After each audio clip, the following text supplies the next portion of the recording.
الحمد لله والصلاة والسلام على رسول الله وعلى آله وصحبه ومن والاه، وأشهد أن لا إله إلا الله وحده لا شريك له، وأشهد أن محمدا عبده ورسوله.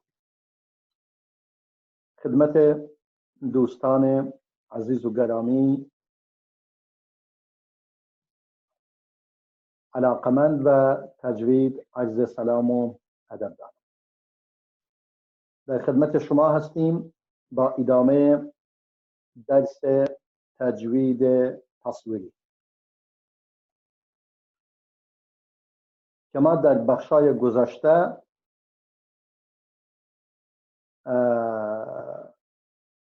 تقریبا در دو بخش گذشته به احکام نون ساکن و تنوین پرداختیم و احکام اظهار و ادغام و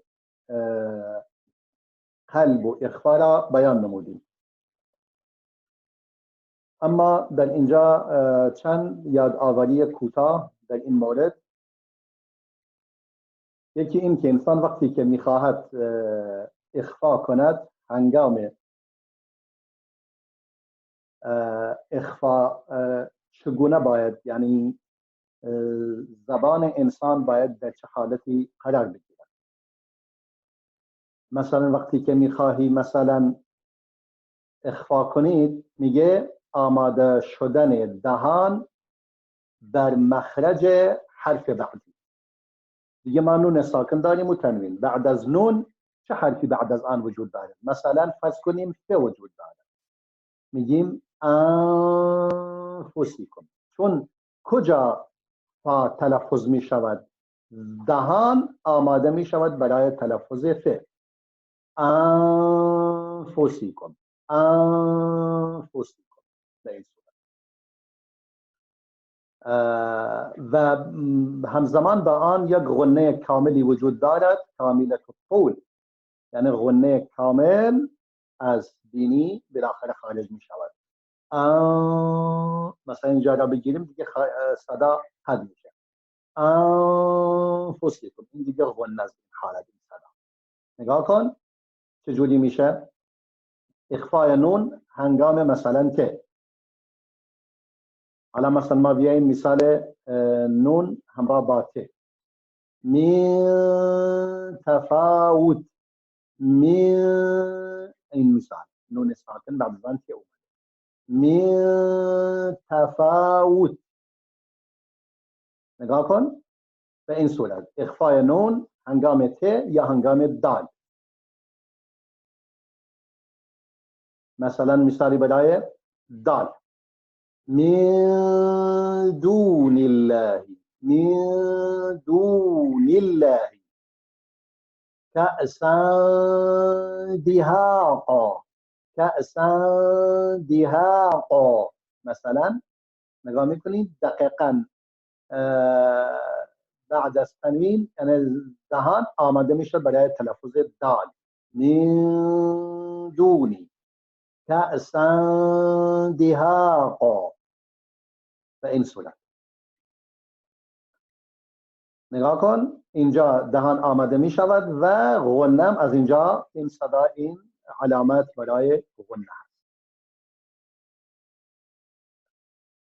میگوید اما هنگام تلفظ قاف و کاف، این وسط دیگه کاملا همه بسته میشه، یعنی از دهان صوتی خارج نمیشه، چون برای قاف و کاف اینجا کلا این مجرا بسته می شود. مثلا عنوان مثال در اینجا هنگام تلفظ قاف ما بیاییم یک مثال را برگردیم به اون مثال ها برای قاف. به این هم قاف. من قابل. حالا بیایم برگردیم اینجا. میگن نگاه میکنید برای تلفظ قاف و کاف به کلی بسته میشه. نگاه کن، این برای قاف است.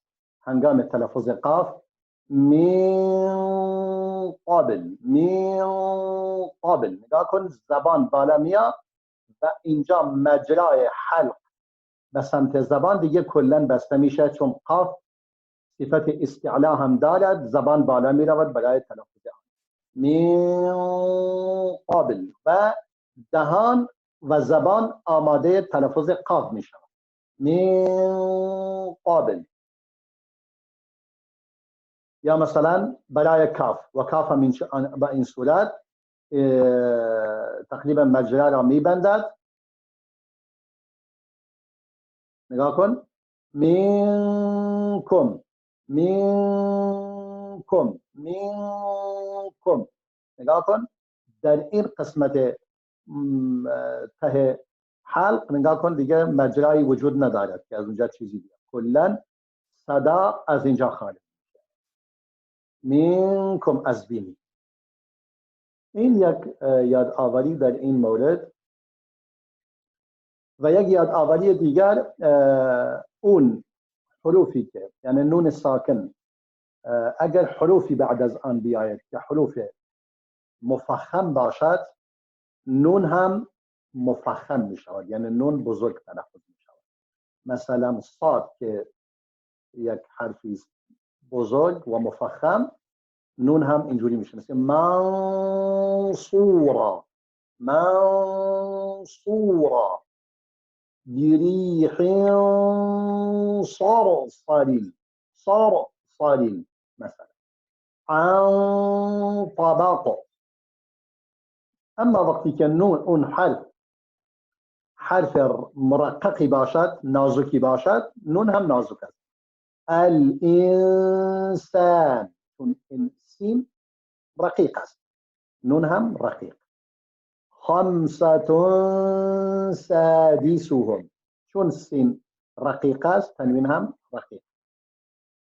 انفسکم، چون سین رقیق است، هم نون هم البته فهم چون رقیق است، نون هم رقیق. انفسکم، مثل اون نمیگی منصورا منصورا، اینجوری نمیگی. من دون الله من دون الله. اینها یادآوری هستند. حالا ما نمونه هایی را ذکر کنیم. علامت اخفای نون ساکنه چگونه هست؟ یعنی وقتی که نون اخفا می شود در کتابت قرآن و مصحف چگونه نوشته می شود؟ اینجوری نوشته می شود. من دون. نگاه کن نون در اینجا علامت سکون ندارد. ان کان من قبل. مثلا اگر بیایم به این قرآن رو نگاه کنیم، مثال هایی برایش بیاوریم. مثلا فی قلوبهم، در اینجا بیاییم سواء علیهم. مثلا انذرتهم، اینجا نون چون اخفاست علامت سکونی برای نون گذاشته نمیشه. انذرتهم ام لم تنذرهم، نون در اینجا نون ساکن بعد از آن زاد اومده اخفا می شود. نگاه کن علامت سکون برای نون گذاشته نشده. و قبلا بیان کردیم اگر مثلا ظاهر باشد دیگه کاملا این سکون روی آن قرار میگیرد. مثلا در اینجا برای ادغام همچنین است. من یقولو، نون ساکن بعد از آن یه اومده ادغام می شود و علامت سکون برای ادغام هم وجود ندارد. این هم نکته است که با آن توجه کنیم. در اینجا این بحث این بود که نون در هنگام اخفا در قرآن دیگه علامت سکون ندارد. و تنوین و هنگام اخفا تنوین چگونه نوشته میشه؟ تنوین گفتم با فاصله نوشته میشه. مثلا نگاه کن ما سجاجه، اینجا اگر اظهار بود این دو تا فتحه کامل روی هم قرار می گرفتن. یا شیء شهید، شهید. نگاه کن این تنوین فاصله دارد، یعنی تنوین کسر چون اخفاست. در اونجا کامل نوشته چون حتما حرف بعد از او حرف حلق است و اظهار می شود. عین جاریه، عین جاریه. نگاه کن، عینون چون تنوین با فاصله از هم نوشته میشه. حالا ما مثلا بیایم در قرآن نگاه کنیم یکی دو مورد که اون تنوین وقتی که اظهار باشد چگونه کاملا روی هم قرار میگیره. اینجا مثلا سواء، تنوین کامل اینجوری نوشته میشه، سواء علیهم در اظهار. حالا بیایم تنوین ها نگاه کنیم. اینجا غشاوة ولهم، اینجا هم چون اخفا هست باز تنوین ها نگاه کن با فاصله نوشته میشوند، مثل اون یکی کاملا روی هم سوار نمیشن. یا مثلا ولهم عذاب عظیم، اینجا هم چون تنوین بعد از آن حرف حلق آمده اظهار شده. نگاه کن به این صورت. حالا مثلا مثال های دیگری که در اینجا ببینیم، مثلا انفسهم، نون اینجا که چون اخفا میشه سکون روی نون قرار نمیگیره. مثال های دیگر من یقولو، اینم که قبلا بیان کردیم، مثلا فی قلوبهم مرض فزادهم الله. نگاه کن مرض، این تنوین ها اینجوری نوشته میشه برای اشاره کند که این اخفاست.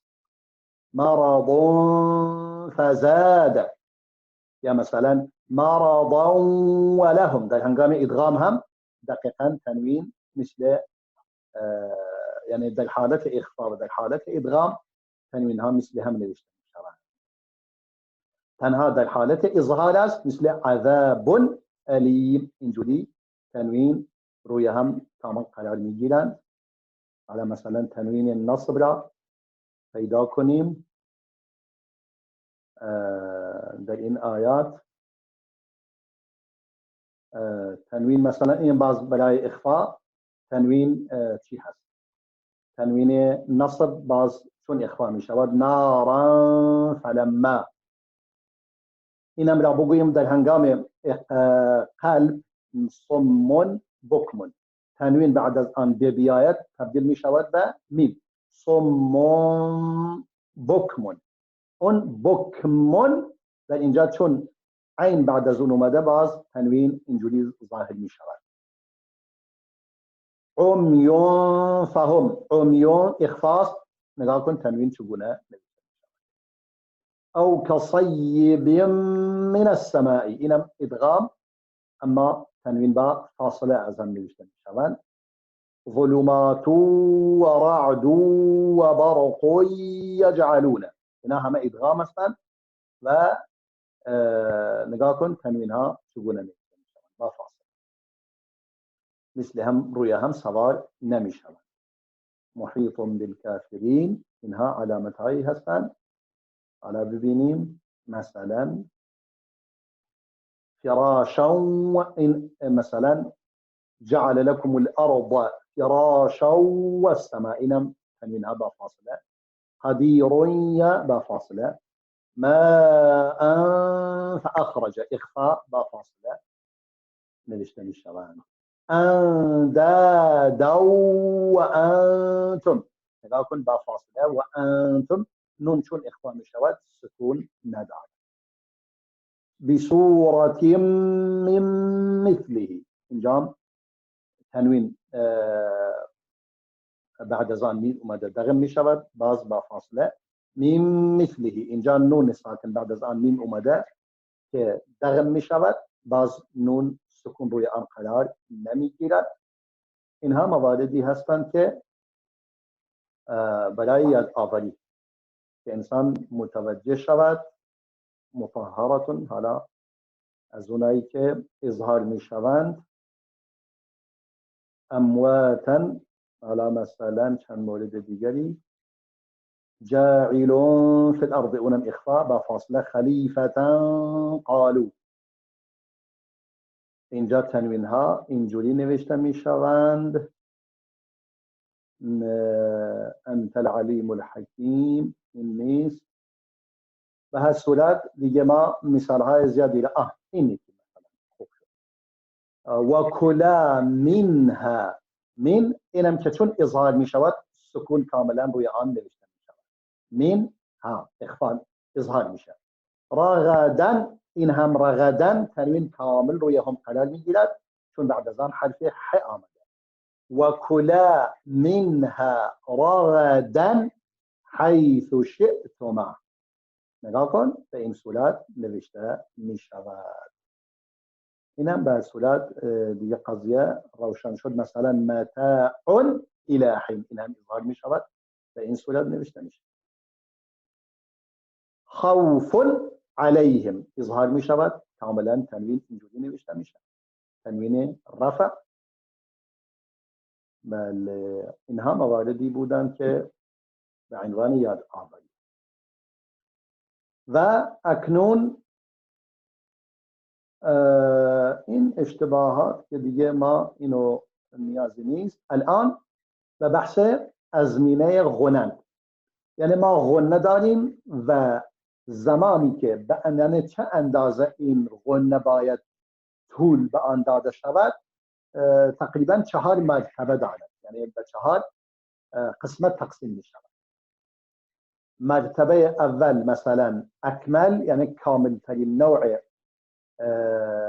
غنه که طولش از همه بیشتر است. بعدا آن کامل، اون اکمل کاملتر. ناقص، این ناقصتر، یعنی ناقصترین حالت غنه. با ما بیاییم دقت کنیم ببینیم کدوم اکمل است، کدوم کامل است، کدوم ناقص است و کدوم ناقصتر است، کدوم کاملتر، کدوم کامل، کدام ناقص، کدام ناقصتر. یعنی یا بگوییم کم، کمتر، مثلا بیشتر، این میشه زیاد، این میشه بیشتر، یعنی زیادتر، این میشه کم، این میشه کمتر. مثلا میگوید غنه، کاملترین حالت غنه در نون و میم هست که هر دو دارای تشدید باشند و ادغام شده باشند.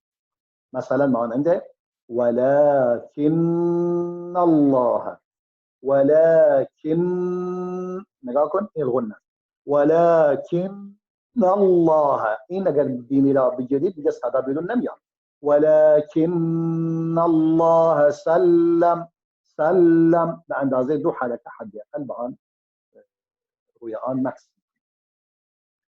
فی الیم، این فی الیم، یا فمن یعمل، نون ساکن بعد از آن حرف یرملون بیاید و اونایی که با غنه هستند.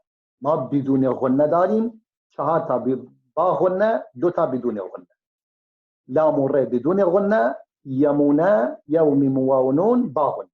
فمن یعمل، فمن یعمل ما لهم من الله، ما میم ساکن بعد از آن میم ادغام شده. ما لهم من الله، پس نون و میم مشدد کامل ترین حالت غنه دارند. کامل چی؟ نون و میم که اخفا شوند، مثل الانسان، الانسان، انسان، یعنی به حد اون نمیرسد. ولكن الله سلم، سلم الانسان، الانسان، انبورك، انبورك، ترميهم بحجارة، ترميهم بحجارة. در این حالت هم کامل است.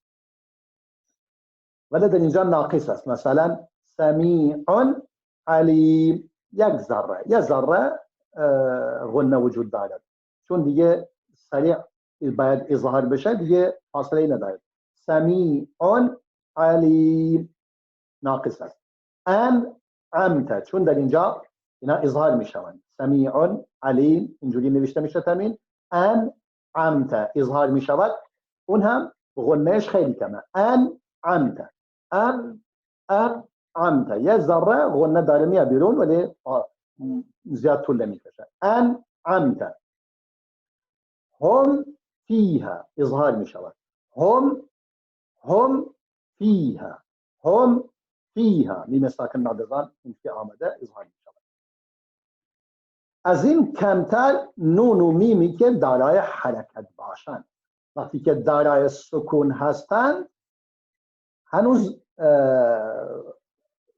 بیشتر است، اما وقتی که کامل دارای حرکت باشند دیگه غنهشون خیلی کمه. مثلا قل بئس ما، بئس ما یأمرکم، این میم این هم میم. بئس ما در اینجا میم فتحه دارد. یأمرکم، یأمرکم در اینجا میم ضمه دارد. ایمانکم، ایمانکم میم در اینجا فتحه دارد. یا این کنتم، این کنتم مؤمنین. اینجا این میم اول چون ادغام است طولانی ترین حالت غنه دارد. میم دوم یعنی بگوییم میم سوم که میم مؤمنین، همین میم سوم کمترین غنه را دارد چون حرکت دارد، حرکت کسر. و این صورت البته میگوید اینم متوجه باشید با توجه به نوع قرائت طول دادن به این غنه ها هم بستگی به نوع قرائت دارد. اگر شما قرائتت به صورت تحقیق باشد که خیلی آرام است، یا به صورت تدویر باشد که متوسط است، یا به صورت حدر باشد که سریع است، با توجه به آن غنه ها کم و زیاد می شود. احساس میکنم تا اینجا کافی است. انشاءالله برای جلسه بعد به بحث مد میرسیم. المدود، بحث مد کشیدن که برای جلسه بعد. در اینجا همه شما را به خداوند بزرگ و ذوالجلال می سپارم. و السلام علیکم و رحمت الله و برکاته.